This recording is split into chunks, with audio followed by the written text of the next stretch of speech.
Well, of course it's dangerous when there are 100 million molecules sitting right there.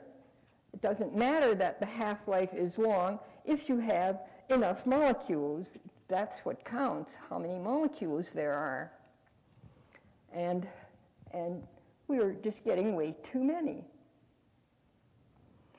There is a concern about this in the Scandinavian countries and in a few other countries. There are scientists who are talking about this. So I'm not the only one here having a kind of a far-out approach to health improvement. I will be giving that reference in the upcoming book, which is about maybe 4 weeks or 5 weeks away. So there will be a reference to radioactive dental materials. Laws were passed allowing uranium in order to make the teeth sparkle a bit.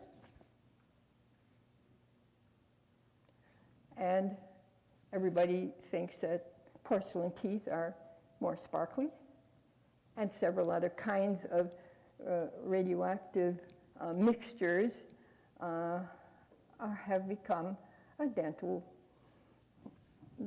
method without paying attention to the fact that they are radioactive, just pushing it aside, saying, oh, they've got such a long half-life that how could it ever hurt you? Well, if you don't measure how it hurts you, you won't find it. But we are doing something to our entire environment that we can't undo, at least not without moving away from it and leaving it for developing nations. We're going to have to go somewhere else if we want a clean environment for our children.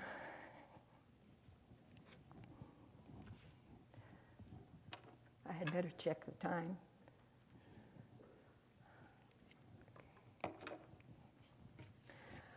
I think that owning your own Geiger counter is probably the way that is best to solve a huge problem that nobody wants to give any credit to. And so let's look at these other parasites. I consider them beautiful pictures for the first time taken as is so that you can identify them. That was the purpose. Getting a picture of a slide, which is all I could do in earlier books.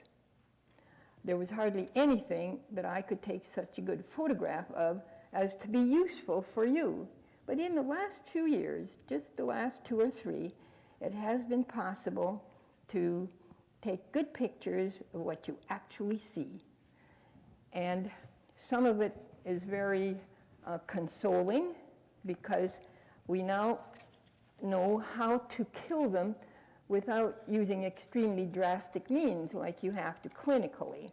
Now look at the upper right-hand corner there. That's familiar old Fasciolopsis busci. We will have a new way to get them out of your liver, too, quite soon. Meanwhile, we're stuck with the black walnut tincture recipe that most of us might know, and we can't get them out of ourselves with that recipe. We can kill them in situ, but then they are stuck where we killed them, and they decay, and that gives us quite an illness called the usual detoxification syndrome.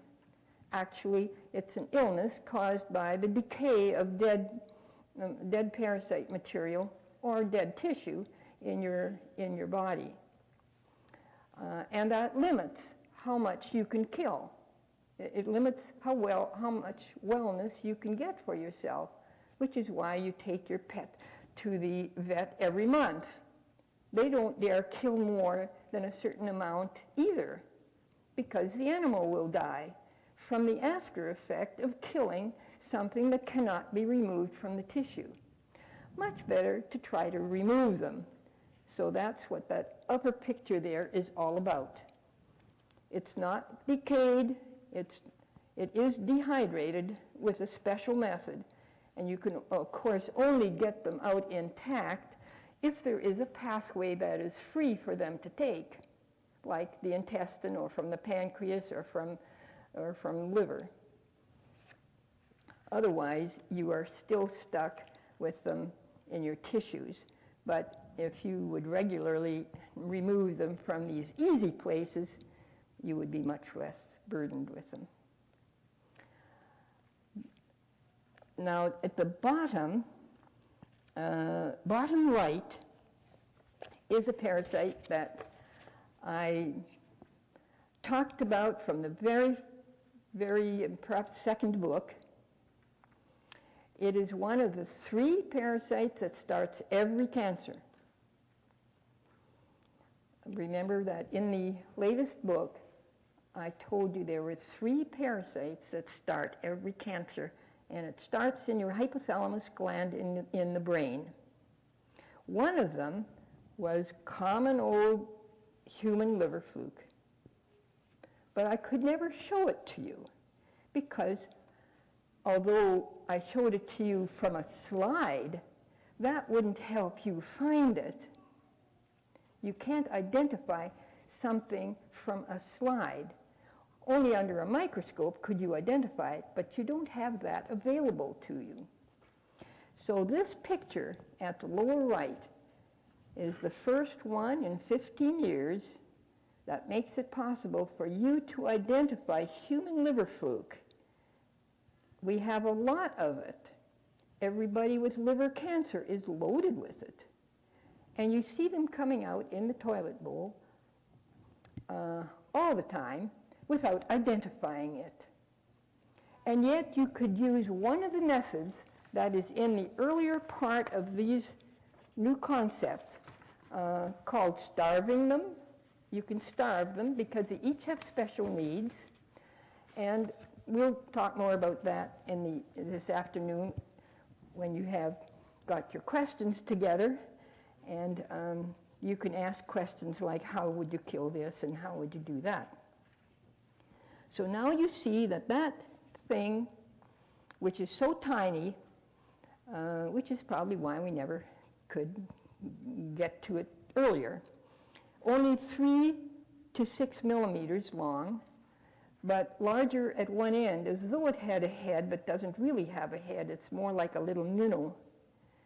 And when you shed about 50 or 60 of them, they're all around the edge of the toilet bowl.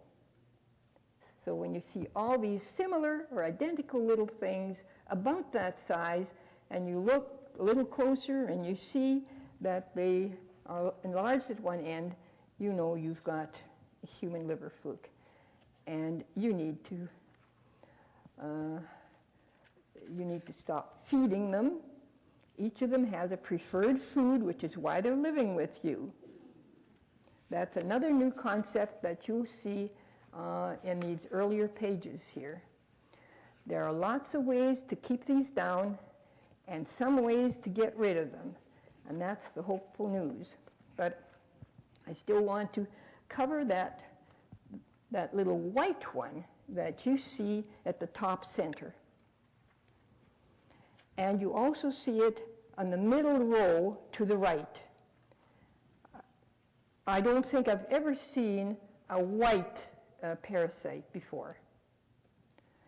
And this is a fantastic one. I think I still have 2 or 3 minutes.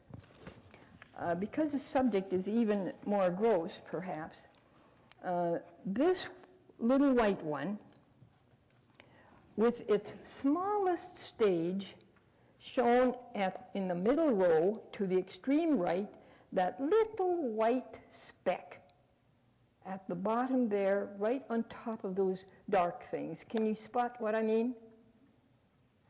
It looks like a little bit of styrofoam dust in the toilet bowl. That is what kills us all. Now that is a new concept. We don't die, something kills us. We die by attack from this little parasite. It's not actually a parasite, but it goes together with a parasite. The parasite has a name as long as this little thing is small. Macracantholrhynchus. Okay, that's the name of it. It gets quite large, but it kills us when it's still very, very small. And it attacks people who have gold lying around. Yes, gold. Gold is our most treacherous metal. We love it. Put it on ourselves. But it's the most treacherous metal that we have.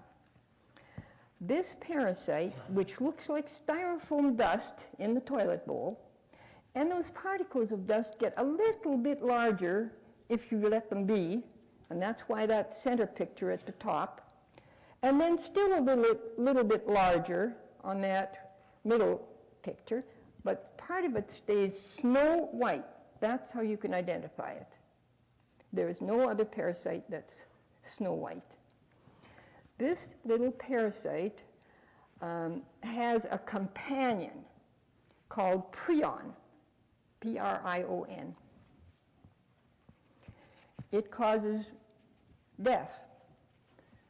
Not in the usual way we think of, but it stops our nervous function so that you can't get any nervous impulses to the stomach, to the liver, to your muscles or anything, and therefore you die the way we see people die.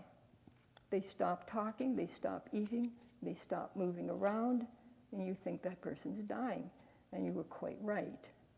It's this little organism. It's not an organism, though. It's a prion.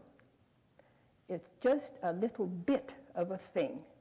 You can look it up on the internet, quite a bit more about it.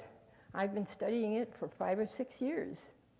And now I have been studying the age of people and the death of a person 103 years old, in other words, very aged people, do not have these prions while they are alive. They get them at the point of dying, or a little bit earlier, and then you move them to an old folks' home or something, but you have quite a different idea of what it's all about. You think they have reached the end of their lifespan. They haven't. They have been attacked by this parasite. And you have enough gold lying around from a lifetime of gold use so that you can feed what it needs. By draining the gold out of you with the method that we use, an electronic method, you can reverse that. Now, we all start dying somewhat in our 70s and 80s, right? Which includes me. We start dying, maybe we're dying around 10 years or so before we really take quite a downturn. During that time, this little parasite has increased, and our nervous function has decreased. But if you drain the gold out of yourself, you can reverse that. And so we now have a new anti-aging method that is quite practical. By not feeding the prions, you don't feed this parasite, and you need to watch the toilet bowl to see that you never have these tiny little white specks. Then maybe you're still 10 years away. So with that happy note, I'll wait until this afternoon to continue with the demonstration of this device that you can learn to use to do all this kind of analysis for yourself. Thank you.